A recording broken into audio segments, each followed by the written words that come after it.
G'day guys, and welcome to Vorpal Preparations. Today I'm going to talk about my bug out bag.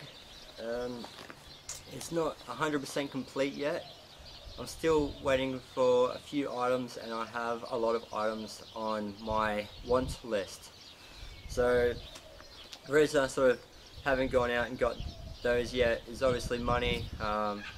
Sort of got to wait. I've been doing a lot of research on different things that I want, like water filters, tents, radios, that sort of thing. So I'm really sort of just trying to find the right thing for me. So today I'm just going to it's going to be about my contents, and hopefully you guys can see me okay, and hopefully you'll be able to see sort of what I have. I will put everything out on a map, and I'll show you those at the end of the movie. I imagine that there'll be a few parts to the movie, so I'll try and stop it around 10 minutes. It's quite difficult to see from here what the actual time is, but I'll try and stop it at least 10 minutes and have a few parts to the movie. So we'll start with the bag itself. The bag is a 511 Rush 72.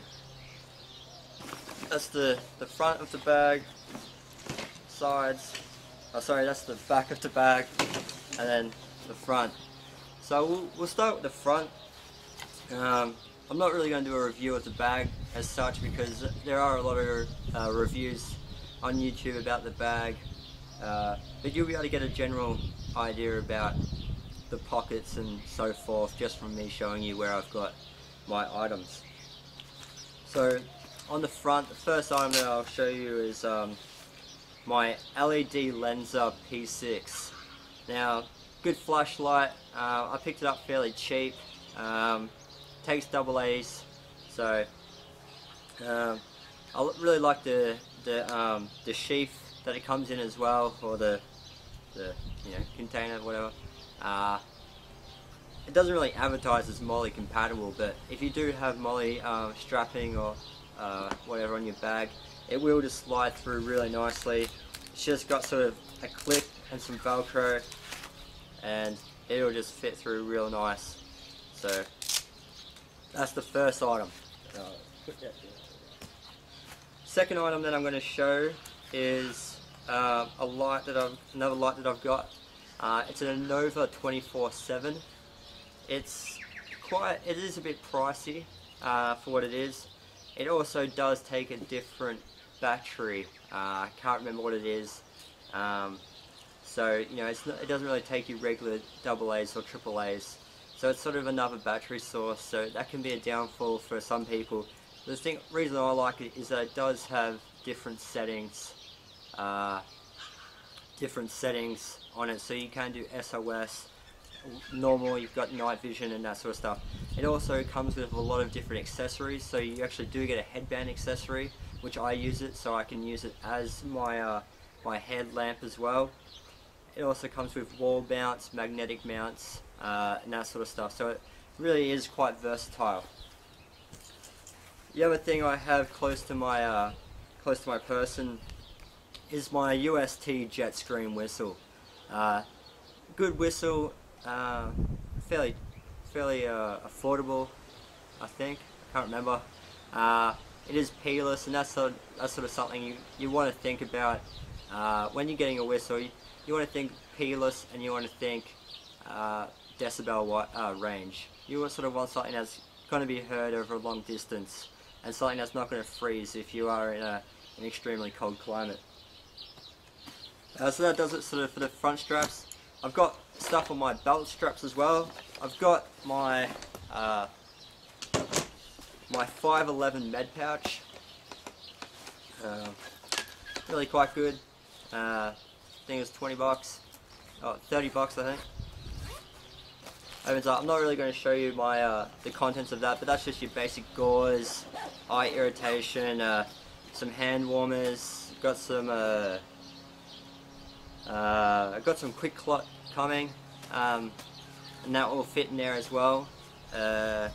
got a small bottle of vodka and that sort of stuff. I'll probably do a review of that in a different video.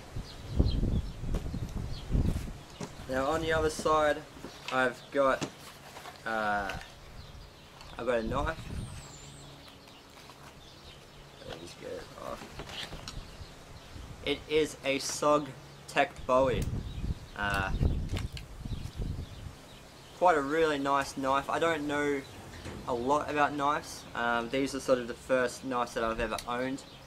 You know, I am sort of an urban guy, so don't really know a lot about knives, but looked at some reviews and stuff, and people really thought it was a nice knife. It's got a really nice Kydex sheath.